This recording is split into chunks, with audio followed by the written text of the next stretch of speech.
Audiolibros presenta su gran serie, La Pirámide y la Catedral, Encuentro o Contienda. En su capítulo primero, El Imperio Azteca.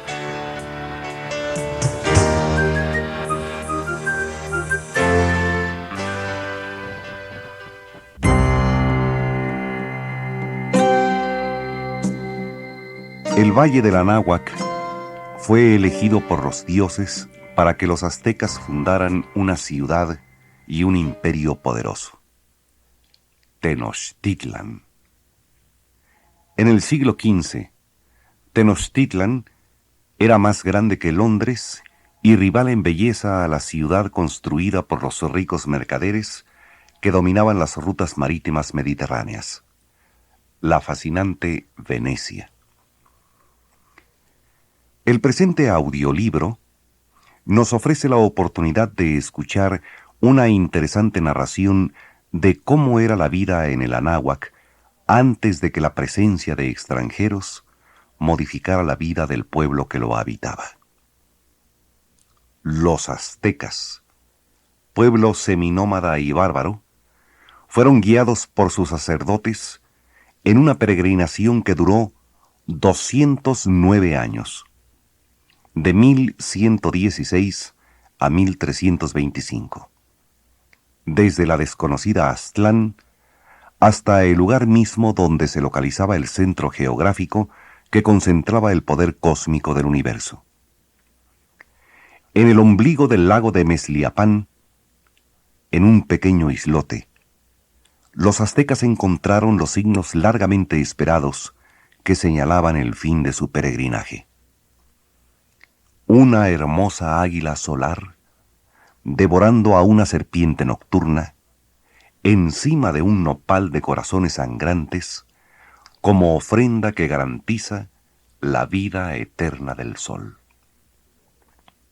Desde ese lugar, inspirados por un destino de origen divino, en tan solo 194 años, pasaron de ser un pueblo tributario, humillado y despreciado, a un poderoso y temido imperio que dominaba un extenso territorio, desde el Pánuco hasta Nayarit, de costa a costa de los grandes mares, y desde los desiertos habitados por las tribus bárbaras hasta las impenetrables selvas de las Ibueras. Guerreros formidables acudían a la guerra inspirados por la voz de mando de sus caballeros águilas, coreada por la tropa para infundir temor a los adversarios. Mexico. Finos pensadores habían construido un complejo sistema teológico. En sus escuelas preparaban a los niños y a los jóvenes en severas disciplinas físicas y espirituales. Eran hábiles comerciantes y expertos artesanos.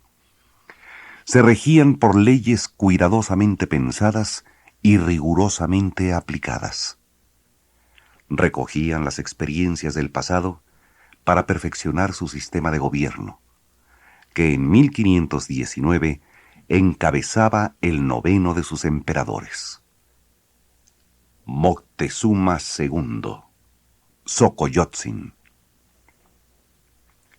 Tenochtitlan, con sus 4 barrios, sus 3 calzadas, los 78 edificios que componían su centro ceremonial, presidido en su ombligo cósmico por la gran pirámide del Templo Mayor, donde sonaban los caracoles. Era el lugar habitado por 250,000 personas que transitaban con altivo orgullo, conscientes de que en todo el universo conocido no había nada mejor que ser lo que eran: aztecas, los protegidos por los dioses, que les permitía decir con verdad lo que pensaban. Desde donde se posan las águilas, desde donde se yerguen los tigres, el sol es invocado. Tenedlo presente, oh príncipes, no lo olvidéis. ¿Quién podrá sitiar a Tenochtitlan? ¿Quién podrá conmover los cimientos del cielo?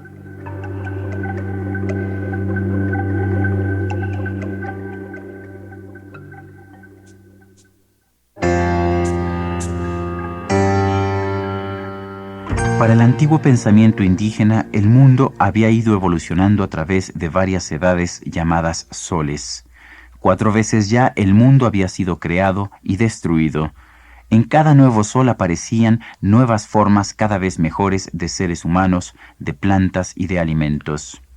Las fuerzas naturales, el agua, la tierra, el fuego y el viento, habían precedido cada uno de esos soles hasta llegar a nuestra era, la del quinto sol, el del movimiento, que se supone será destruida por un movimiento de la tierra.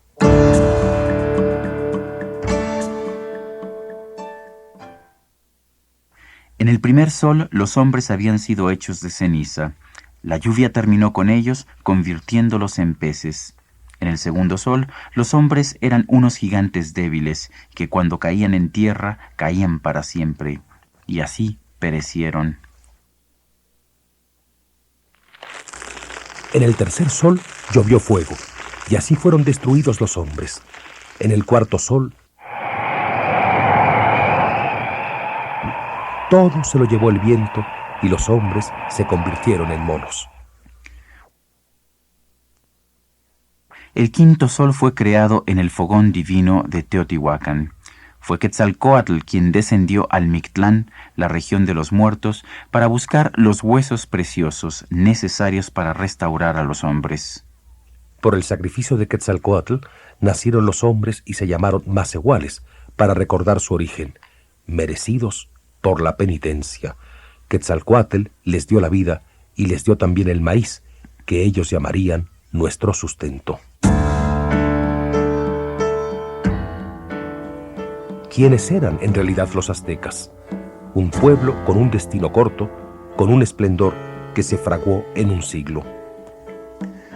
Se sabe que los fundadores de México Tenochtitlan salieron de Aztlán en el año 1 pedernal de la cronología mexica, que corresponde al 1116 después de Cristo, cuando en España, recién pasados los años del Cid Campeador, se guerreaba contra el moro, que dominaba lo que hoy es Andalucía, y la Iglesia Católica hacía la guerra a cátaros y valdenses que sembraban la heterodoxia entre los diversos grupos sociales. Era la España del amor cortés, del culto a la mujer y de los caballeros andantes.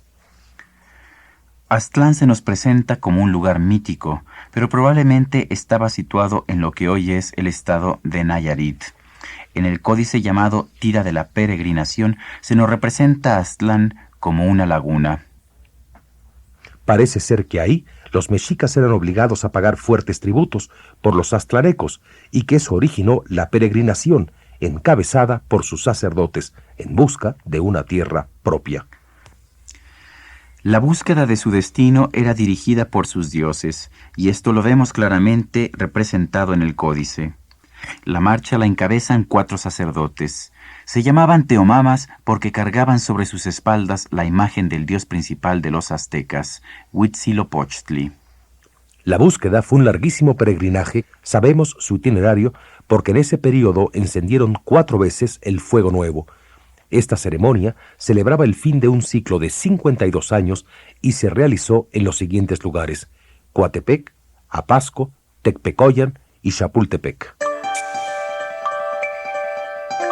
El año de 1325 marca un suceso fundante de la nacionalidad y la cultura mexica.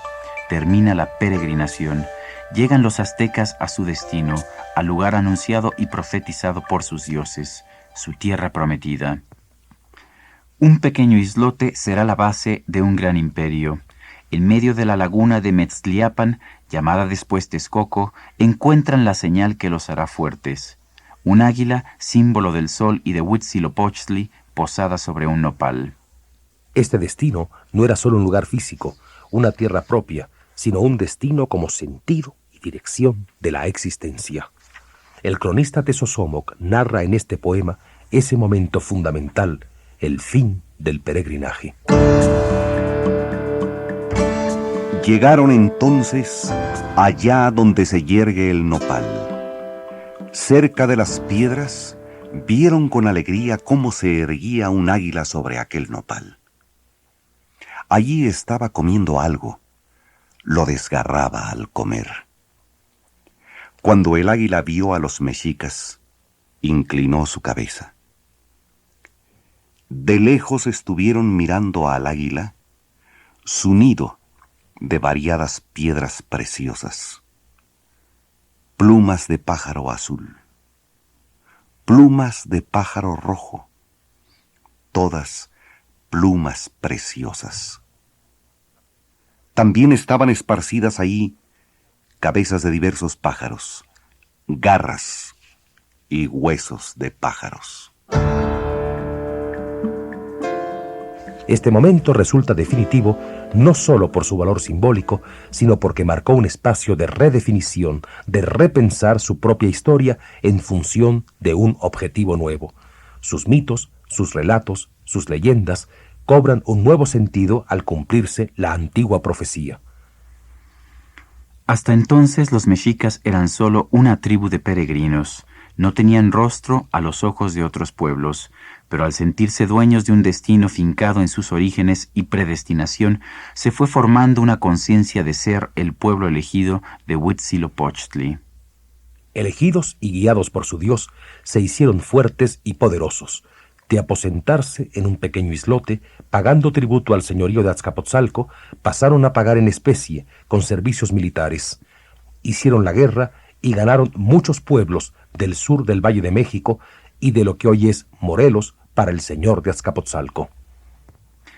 Mientras hacían la guerra para otros, se hicieron fuertes y maduros para fundar un nuevo estado.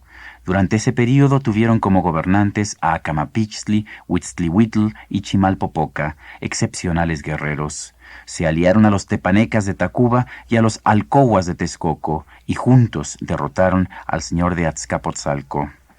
Con Itzcuatl como Tlatoani, reconquistaron los pueblos que habían pertenecido a Azcapotzalco, organizaron el Estado Mexica y la Confederación de Anáhuac, que agrupaba a los pueblos aliados.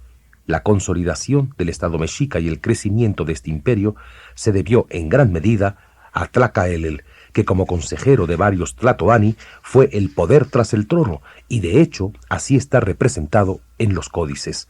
Su audacia militar y su capacidad para dar una dirección política e ideológica fue dando forma al imperio azteca. Con Moctezuma, Ilhuicamina y Axayácatl como tlatoanis, esto es, emperadores, el territorio de los aztecas se fue ampliando y su cultura se fue profundizando. Durante este periodo se esculpió el calendario azteca y en el siguiente, el de Tizoc, se inició la ampliación del templo mayor de Tenochtitlan, que le tocaría inaugurar a Ahuizotl, el octavo señor de Tenochtitlan y conquistador por excelencia. Moctezuma Xocoyotzin fue el noveno tlatoani. A él le tocó librar la batalla contra los tlaxcaltecas y los huejotzincas e imponerse a sus aliados de Texcoco y de Tacuba. A la llegada de los españoles, el imperio azteca se extendía hasta el Pánuco, en el noroeste, en el norte hasta el Lerma, al occidente hasta el Valle de Toluca, en los límites con Michoacán, en el oriente hasta el sur de Veracruz y por el sureste hasta Guatemala. En este inmenso territorio, solo algunos grupos como los tlaxcaltecas, los otomíes, los tlapanecas y los mixtecas permanecieron fuera de su dominio. Si bien el imperio azteca se construyó en el reinado de solo 11 tlatoanis, su cultura, la cultura náhuatl, tiene raíces muy antiguas. Los pueblos de Mesoamérica son herederos de la cultura, la de los grandes artífices que ponían su corazón endiosado en sus obras, los constructores de la ciudad de los dioses, Teotihuacán. El fundamento de la cultura tolteca era el arte, un arte que tenía su origen y expresión en la espiritualidad del culto a Quetzalcóatl, el dios barbado, la serpiente emplumada, divinidad única, que llamaba a sus seguidores a una vida de perfección en la paz. Llegada la niña a los 6 o 7 años de edad, un día determinado, la llamaba su padre. y en presencia de la madre daba principio a su alocución. Probablemente tenía ésta lugar frente a las imágenes de los dioses tutelares. Allí, el padre náhuatl revelaba a su hijita con palabras sencillas la antigua doctrina de sus mayores, el legado que debían recibir rostros y corazones acerca del sentido de la existencia humana y del modo como debía vivir una mujercita náhuatl. Traducimos las palabras del padre náhuatl a su hijita. Aquí estás, mi hijita, mi collar de piedras finas, mi plumaje de quetzal, mi hechura humana, la nacida de mí. Tú eres mi sangre, mi color, en ti está mi imagen. Ahora recibe, escucha, vives, has nacido. Te ha enviado a la tierra el Señor nuestro, el dueño del cerca y del junto, el hacedor de la gente, el inventor de los hombres. Ahora que ya miras por ti misma, date cuenta. Aquí es de este modo. No hay alegría. No hay felicidad. Hay angustia, preocupación, cansancio. Por aquí surge, crece el sufrimiento, la preocupación. Aquí en la tierra es lugar de mucho llanto, lugar donde se rinde el aliento, donde es bien conocida la amargura y el abatimiento. Un viento como de obsidianas sopla y se desliza sobre nosotros. Dicen que en verdad nos molesta el ardor del sol y del viento. Es este lugar donde casi perece uno de sed y de hambre. Así es aquí en la tierra. Oye bien, hijita mía, niñita mía, no es lugar de bienestar en la tierra. No hay alegría, no hay felicidad. Se dice que la tierra es lugar de alegría penosa, de alegría que punza. Así andan diciendo los viejos, para que no siempre andemos gimiendo, para que no estemos llenos de tristeza. El Señor nuestro nos dio a los hombres la risa, el sueño, los alimentos, nuestra fuerza y nuestra robustez, y finalmente el acto sexual por el cual se hace siembra de gentes. Todo esto embriaga la vida en la tierra, de modo que no se ande siempre gimiendo. Pero aun cuando así fuera, si saliera verdad que solo se sufre, si así son las cosas en la tierra, ¿acaso por esto se ha de estar siempre con miedo? ¿Hay que estar siempre temiendo? ¿Habrá que vivir llorando? Porque se vive en la tierra, hay en ella señores, hay mando, hay nobleza, águilas y tigres. ¿Y quién anda diciendo siempre que así es en la tierra? ¿Quién anda tratando de darse la muerte? Hay afán, hay vida, hay lucha, hay trabajo. Se busca mujer, se busca marido.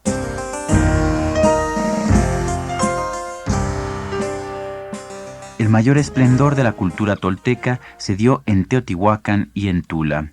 Este esplendor en la arquitectura y en el arte, en la sabiduría, en el conocimiento de la naturaleza y de sus ritmos y sus tiempos, suponía una extraordinaria organización política y social. Por eso es tan difícil explicar cómo pudo eclipsarse, dispersarse una cultura tan rica, por qué misteriosas razones, a mediados del siglo IX, después de Cristo, se abandonaron los grandes centros rituales teotihuacanos, aquel pueblo que llenó también su ciudad de inmigrantes, sobre todo totonacas y otomíes, que iban allí en busca de mejor vida. Surgió después el centro ceremonial de Tula, que conservaba el culto a Quetzalcóatl, pero donde ya se encuentra desarrollado un espíritu guerrero.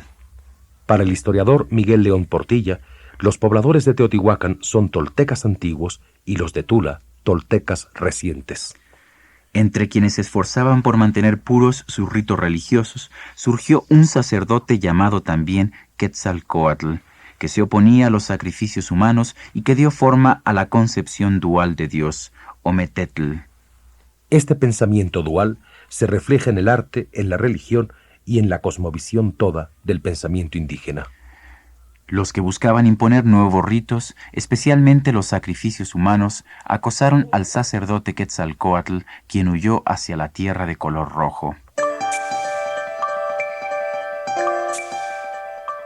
Enseguida, se fue hacia el interior del mar, hacia la tierra de color rojo.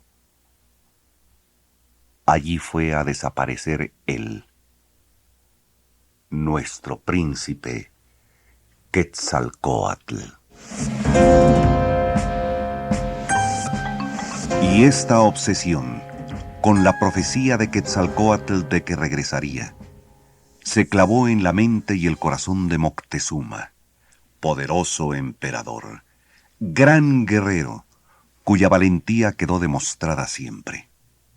Su gran religiosidad y su fe en sus dioses ensombrecieron su vida después de los presagios ocurridos y hacían que pasase las horas enteras en la Casa Negra, consultando las estrellas y tratando de descifrar los presagios.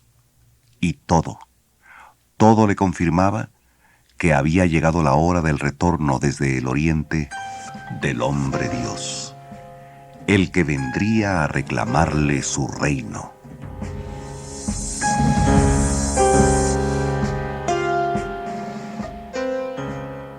Los toltecas se dispersaron, se mezclaron con otros grupos, probablemente nómadas de origen náhuatl y otomí, y empezaron a surgir ciudades. Las ciudades surgían, nos dicen los textos indígenas, cuando en ellas se hacía la música.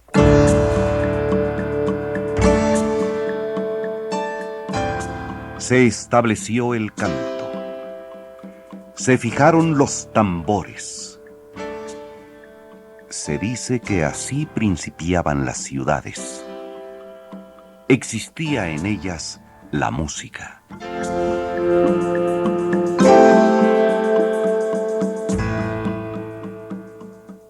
Estas ciudades serían vecinas primero y súbditos después de los aztecas llegados de Aztlán. La eficacia de los guerreros mexicas los sometió, obligándolos a pagarles tributo, pero fue la cultura de estos pueblos la que nutrió y engrandeció la vida del imperio azteca. La cultura genera y formaliza las relaciones entre los hombres, con la naturaleza, con su propia historia, articula las conductas con los valores, llena de sentido la vida de la comunidad y le da un lugar en esa comunidad a cada individuo. Se manifiesta en los ritos, en las leyendas, en el arte, las construcciones, el lenguaje, las formas de escribir, de medir, de pesar, en la explicación del mundo y en la reproducción de esa explicación a través de las formas de educar. Un solo elemento cultural, el calendario del sol, por ejemplo, contiene cifrada toda una cosmovisión, sintetiza toda la sabiduría acumulada por siglos de observación cuidadosa, sistemática, de los ciclos y ritmos precisos de la naturaleza y del universo, y de la relación estrecha, vital, de cada hombre con todo el universo. Los aztecas participaron de toda esta sabiduría de los pueblos mesoamericanos, pero la impronta de su cultura y de su desarrollo político y militar la marcó la reforma de Tlacaelel, aquel de quien decíamos era el poder tras el trono durante varios reinados. Tlacaelel nunca aspiró a ser rey, porque desde su lugar como consejero pudo hacer reformas que transformaron el pensamiento y la vida toda de su pueblo. Sus transformaciones iban dirigidas a crear entre los aztecas una visión místico-guerrera del mundo que fuera ideológica, política y militarmente eficaz para engrandecer el imperio. En primer término, le pareció esencial reforzar la conciencia de pueblo elegido de los aztecas. Quemaron los códices, reorganizaron mitos y ritos, reescribieron la historia para dar a los mexicas un papel protagónico. se tomó una resolución. Los señores mexicas dijeron: no conviene que toda la gente conozca las pinturas. Los que están sujetos, el pueblo, se echarán a perder y andará torcida la tierra, porque ahí se guarda mucha mentira, y muchos en ella han sido tenidos por dioses.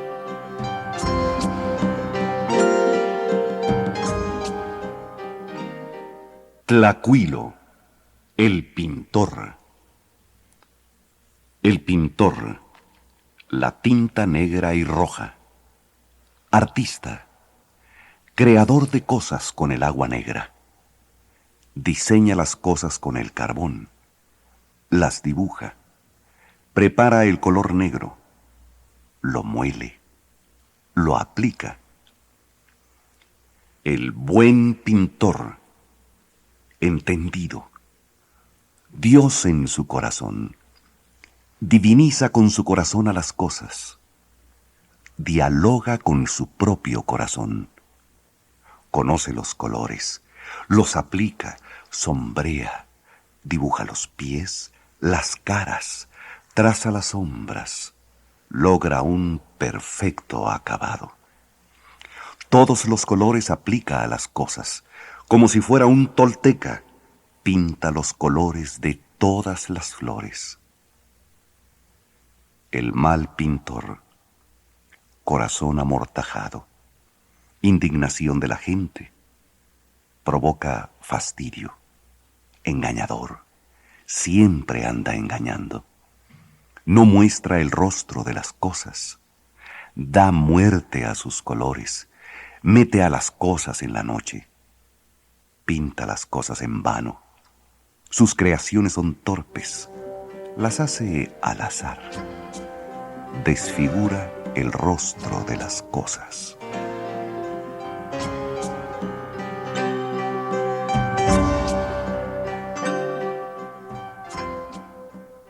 La otra parte fundamental de la reforma de Tlacaelel, como la describe Miguel León Portilla, es la religiosa.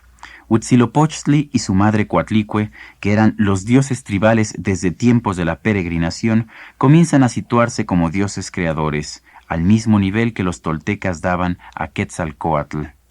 De acuerdo con la antigua tradición, el quinto sol, la era en la que vivimos, también tendrá que acabar un día. Para los sabios seguidores del pensamiento tolteca, la única forma de enfrentar ese destino fatal era una búsqueda personal para crear en sí mismos un rostro sabio y un corazón firme que los hiciera dignos de ir más allá de esta vida hacia el troque nahuaque, dueño del cerca y del junto.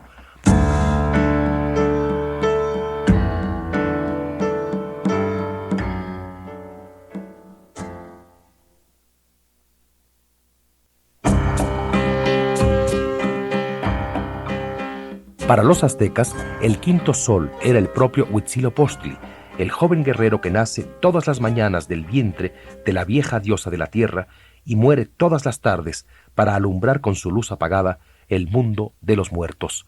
Según cuenta la leyenda, Coatlicue, la vieja diosa de la tierra, era sacerdotisa en el templo y vivía una vida de retiro y castidad después de haber engendrado a la luna y las estrellas. Pero un día, al estar barriendo, encontró una bola de plumón que guardó en su vientre. Cuando terminó sus quehaceres, buscó una bola de plumón, pero había desaparecido, y en el acto se sintió embarazada. Cuando la luna, llamada Coyolxauhqui, y las estrellas, llamadas Sensonhuiznahuac, supieron la noticia, se enfurecieron hasta el punto de decidir matar a su madre. Lloraba la Coatlicue por su próximo fin, pues ya la luna y las estrellas se armaban para matarla, pero el prodigio que estaba en su seno le hablaba y la consolaba diciéndole que en el preciso momento él la defendería contra todos. Cuando los enemigos llegaron a sacrificar a la madre, nació Huitzilopochtli, y con la serpiente de fuego cortó la cabeza a la Coyolxauhqui y puso en fuga a los Sensonhuiznahuac. Por eso, al nacer el dios, tiene que entablar un combate con sus hermanos, las estrellas y la luna, y armado con la serpiente de fuego, todos los días los pone a huir. Para esto, el hombre necesita ofrendarle su fuerza por medio de su corazón y de su sangre. El hombre ha sido creado por el sacrificio de los dioses y debe corresponder. El sacrificio humano es entonces esencial para la religión azteca, pues si los hombres han sido creados por los dioses, estos deben mantenerlos vivos, alimentándolos con la sustancia mágica, la vida que se encuentra en el corazón y en la sangre de los humanos. Están obligados por un compromiso colectivo que rebasa las fuerzas del individuo. No es su bienestar el que está en juego, sino el de la comunidad, el de la humanidad entera.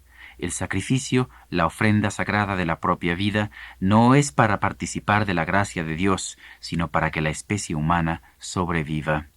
El que quiere sustraerse a esta obligación, cosa inconcebible, no sería un impío ni un ateo, sino un delincuente social que pone en peligro a toda la comunidad. No solo eso, es un honor servir de alimento a los dioses. Tlalhuicate, noble guerrero tlaxcalteca, cayó en combate en manos de los aztecas. Moctezuma quiso, por su gran valor, regalarle la vida y la libertad. Para el guerrero esto era una deshonra. Prefirió el sacrificio porque de esta manera se incorporaba al séquito de Huitzilopochtli. La obligación de alimentar al sol los hacía depositarios de una misión universal. De ellos dependía el equilibrio cósmico, y eso lo justificaba todo. Tlacaelel concibe lo que sería la estrategia de poder y crecimiento del imperio, las guerras floridas. Yo he pensado lo que de hoy más se ha de hacer, y lo que se ha de venir a hacer tarde.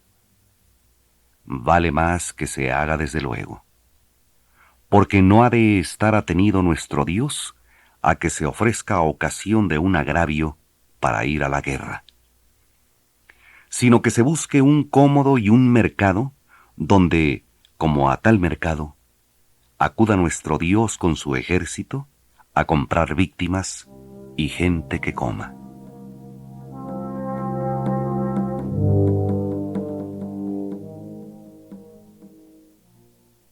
Las guerras floridas eran ese mercado.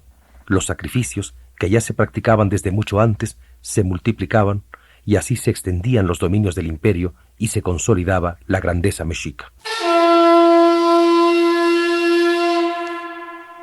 Las guerras floridas, guerras rituales, constantes, periódicas, que les permitían tomar como prisioneros a guerreros valerosos de otros pueblos que eran sacrificados para nutrir al insaciable Huitzilopochtli. Esos eran los mercados a los que se refería Tlacaelel. Los sacrificios, que ya se practicaban desde mucho antes, se multiplicaron y así se extendieron los dominios del imperio. Sin embargo, esta mística guerrera, con toda su eficacia, no era compartida por todos los aztecas. En muchos pueblos vecinos, sobre todo en Tlaxcala, Huejotzingo y Texcoco, hombres sabios y poetas cuestionaban el culto al dios de la guerra y volvían a los orígenes de la espiritualidad tolteca, Quetzalcóatl. Cuicani, el cantor. El cantor, el que alza la voz de sonido claro y bueno, da de sí sonido bajo y tiple. Compone cantos, los crea, los forja, los engarza.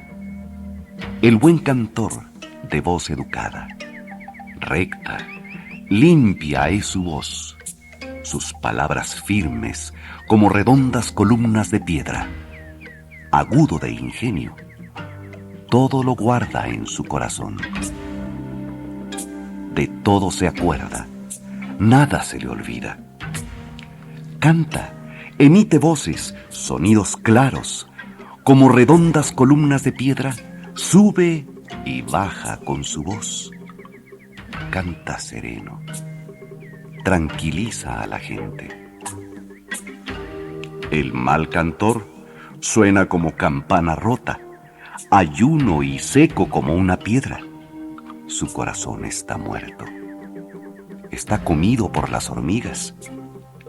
Nada sabe su corazón.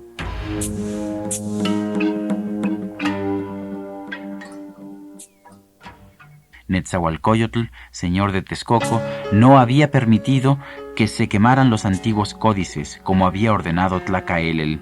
Estudiaba, escudriñaba la cultura heredada. Se había formulado preguntas fundamentales y en sus poemas podemos ver que llegaba a respuestas esenciales sobre la condición humana, la presencia de un Dios desconocido, único.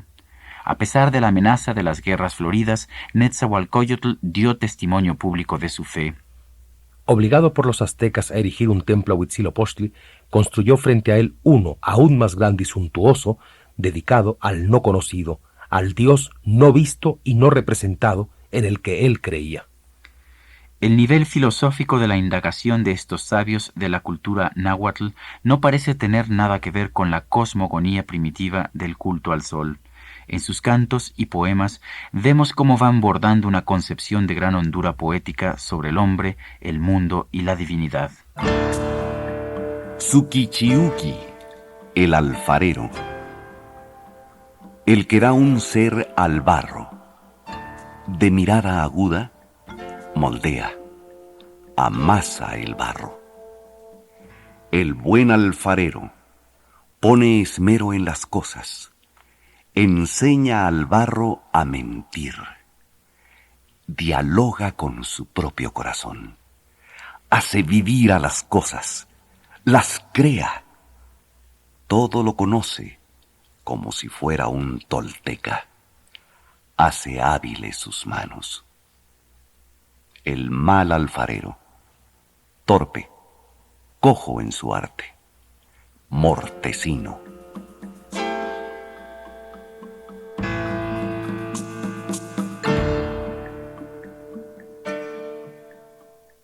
El sabio era definido como aquel que pone un espejo delante de los otros, los hace cuerdos, cuidadosos, hace que en ellos aparezca un rostro. Cualquiera es confortado por él, es corregido, es enseñado. Gracias a él, la gente humaniza su querer y recibe una estricta enseñanza. Conforta el corazón, conforta a la gente, ayuda, remedia, a todos cura. Entre los problemas fundamentales que estos filósofos se plantearon, destaca la cuestión de si es posible decir palabras verdaderas en la tierra. Esto les preocupaba, pues querían descubrir el fundamento y raíz del hombre. Aunque muchos de estos sabios dudaban, puede que nadie llegue a decir la verdad en la tierra, otros sentían que en el arte, en la flor y en el canto estaba la posibilidad humana de encontrar su raíz. Teucuitlapisqui, el orfebre. El orfebre, experimentado, que conoce el rostro de las cosas, creador de cosas como los toltecas.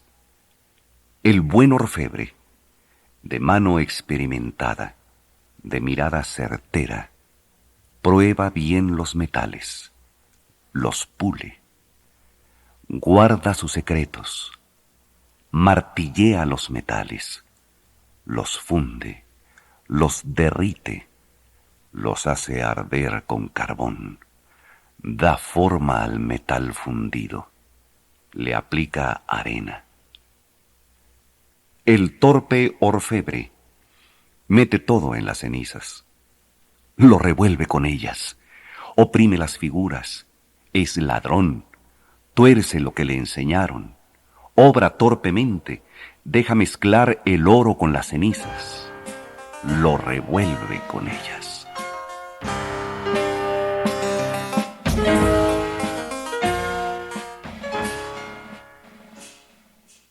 En la asamblea de poetas reunida en Huejotzingo, se preguntan los poetas si la flor y el canto pueden ser acaso un lenguaje para hablar con el dador de la vida.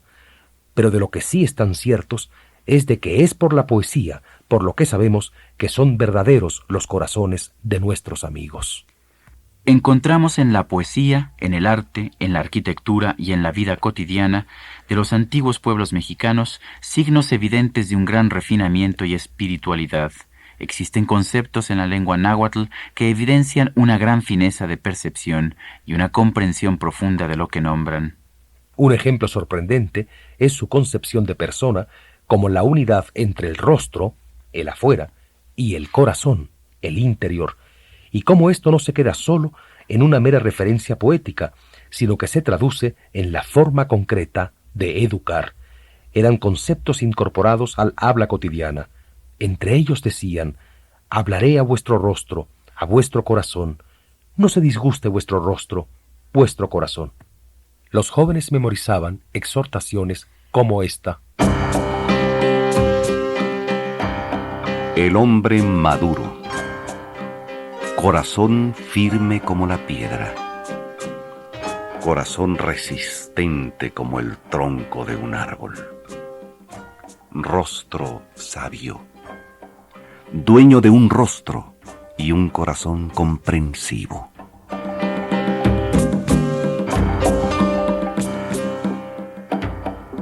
Parecen irreconciliables estos aspectos tan disímiles de la vida en Anáhuac. El culto al sol, que se nos aparece como una relación primitiva con las fuerzas naturales, y el conocimiento y dominio de esa misma naturaleza que se manifiesta en tantos hechos como el calendario o la sabiduría herbolaria.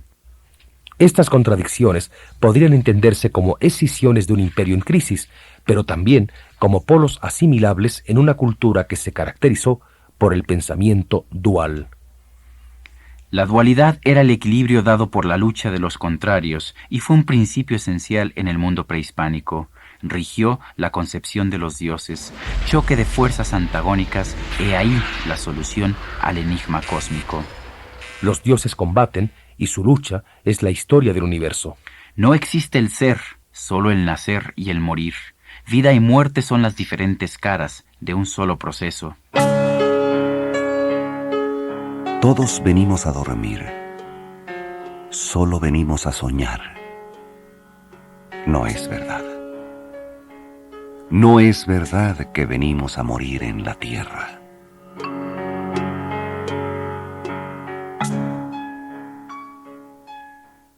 El concepto de dualidad se representa en el arte, en la greca escalonada que asciende y desciende, en el realismo y la abstracción de sus figuras, en su naturalismo. La sociedad azteca se dividía en clases claramente diferenciadas. En la cúpula de la jerarquía estaban los nobles.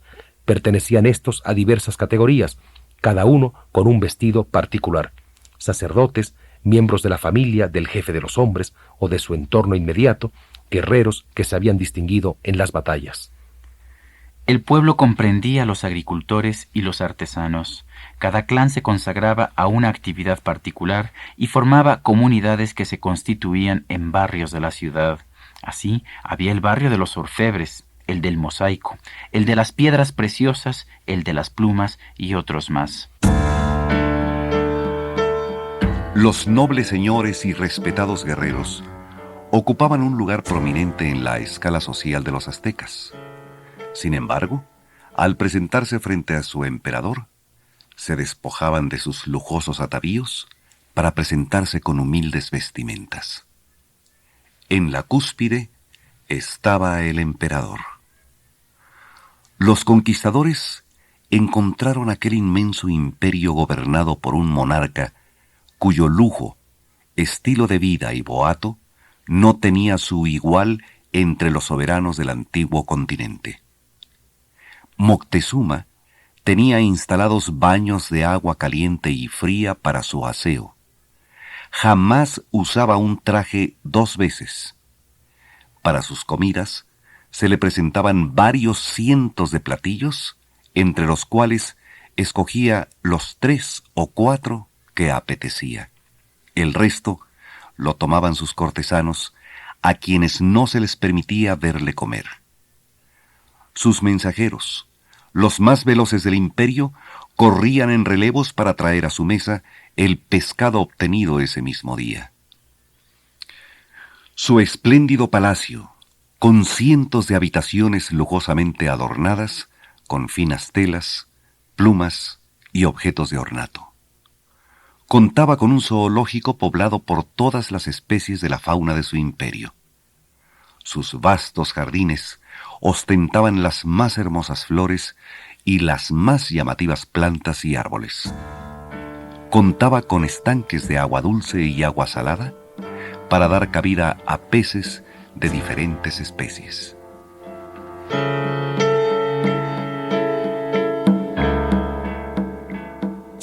Los servidores y los esclavos ocupaban el último lugar de la escala social. Eran los descendientes de poblaciones sometidas o prisioneros de guerra que por alguna razón no habían sido sacrificados. Los comerciantes o pochtecas formaban una clase aparte. Viajaban a través de México e intercambiaban sus productos del altiplano por los de las tierras cálidas. En realidad, su actividad desbordaba lo comercial. En los pueblos que recorrían, desarrollaban un espionaje intensivo y luego pasaban los informes a Tenochtitlan. Se volvían así auxiliares de primera mano para los jefes militares. En la ciudad tenían su propio barrio y una divinidad especial. Además, todos los productos, telas, artesanías, herbolaria de todo el imperio, eran ofrecidos al consumidor en el tianguis, que era modelo de organización, vigilado por inspectores que supervisaban las diferentes secciones de este mercado en las que se vendían productos de la misma especie. La variedad de verduras, frutas, alimentos, telas, plumas, joyería y demás artículos que ahí se vendían presentaban un aspecto deslumbrador.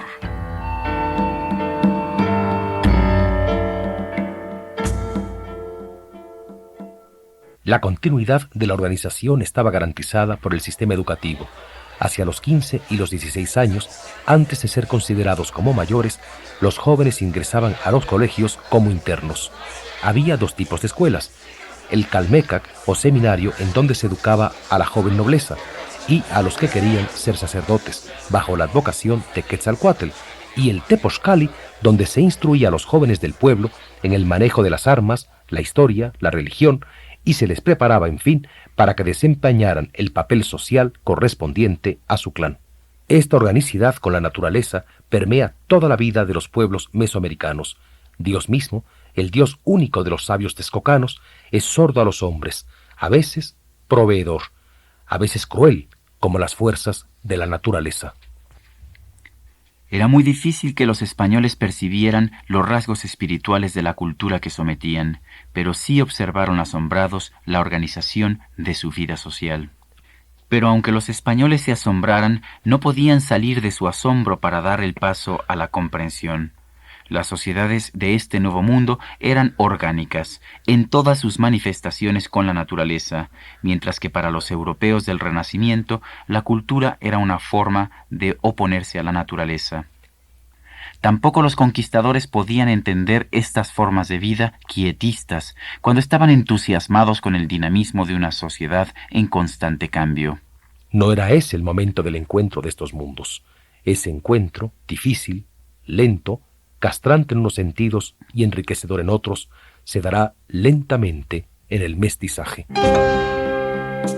La matanza y el sitio de Tenochtitlan constituyen uno de los episodios más cruentos, sanguinarios y militarmente efectivos de la historia. Tomaron todas las puertas del patio para que no saliera nadie, y otros entraron con sus armas a matar a los que estaban en el areito, y a los que tañían les cortaban las manos y las cabezas, y daban de estocadas y de lanzadas a todos cuantos topaban, e hicieron una matanza muy grande. Corría la sangre por el patio como el agua cuando llueve. Por todos los rincones buscaban los españoles a los que estaban vivos para matarlos.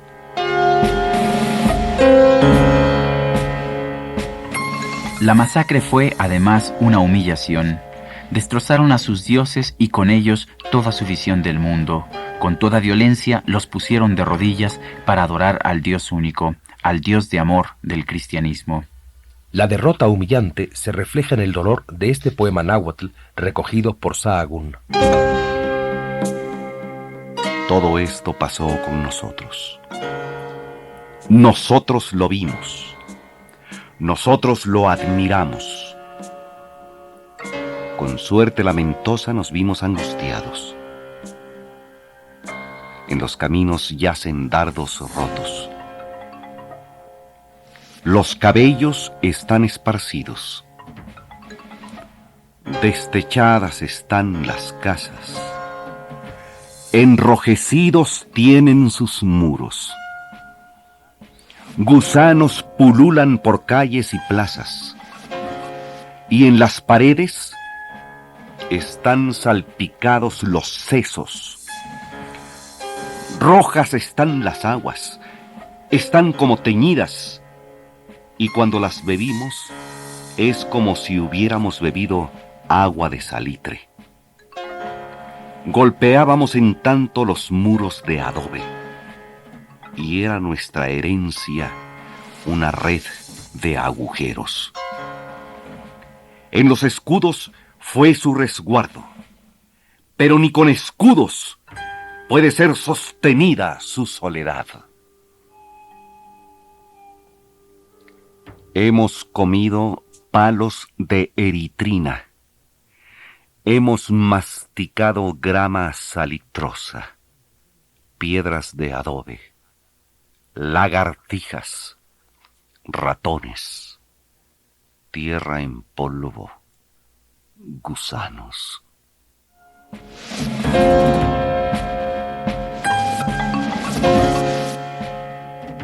¿Cómo explicarnos esta crueldad, esta búsqueda de someter al contrario hasta la aniquilación?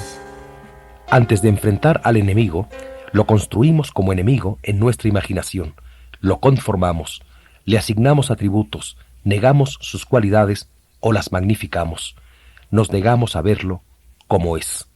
Eso podría debilitarnos, sobre todo si esa visión se alía con nuestros miedos. Moctezuma construyó a su enemigo Hernán Cortés desde el más terrible temor, el que habían alimentado cada uno de los 7 augurios que precedieron a su llegada. Ese desconocido a caballo, con armaduras de fierro, que había asesinado a 3,000 hombres y había arrasado los templos de Cholula, se le representaba a Moctezuma como una especie de ángel exterminador, con la misión sagrada de someter a su imperio. Para Cortés, en cambio, el enemigo se presentaba como un grupo de bárbaros irredentos, ignorantes de la verdad de la que ellos eran depositarios. Sabían ya por los tlaxcaltecas de la crueldad y el estoicismo de los guerreros aztecas, de los sacrificios humanos en adoración al sol, y sabían también de la riqueza de este enorme imperio, el más poderoso del México prehispánico. Cortés había asumido todos los riesgos por hacerse un nombre en América. Se había aventurado a un mundo desconocido para hacerse un lugar en su propio mundo. Tenía una sola oportunidad y era esa. Tenía ante sí una cultura diferente, rica en expresiones artísticas, con una cosmovisión y una vida social compleja y organizada, y no vio sino una tribu bárbara, pagana y rica, aunque en sus cartas de relación no deja de admirarse de que entre esos paganos haya casi la manera de vivir que en España. El enemigo que en su imaginación construyó Cortés era un hombre débil, traicionero y bárbaro. En Cortés y Moctezuma se enfrentaban 2 mundos tan diferentes que eran el uno para el otro indescifrables, inabarcables, incomprensibles.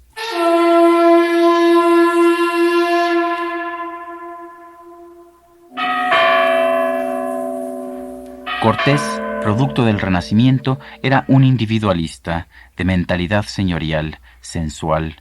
Sus valores, aún los religiosos, convertidos en ideología, estaban centrados en la idea de hacerse un destino, con el poder y el dinero que le permitirían escalar los peldaños del reino.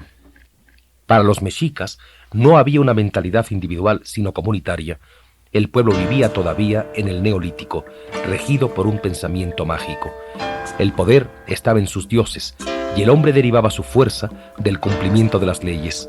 Cada acto tenía un sentido religioso en una sociedad ascética y profundamente estratificada, donde el valor principal era la obediencia y sometimiento a la voluntad de los dioses a través de los ritos.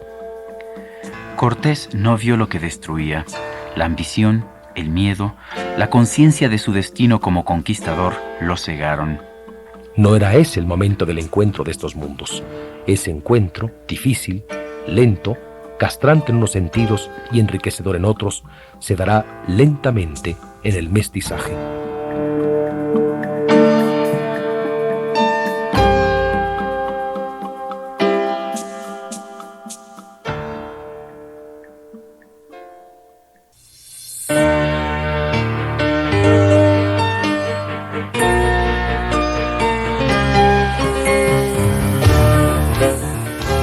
Audiolibros presentó su gran serie, La Pirámide y la Catedral, Encuentro o Contienda. En su capítulo primero, El Imperio Azteca. Le invitamos a escuchar nuestro segundo capítulo, Los Reyes Católicos.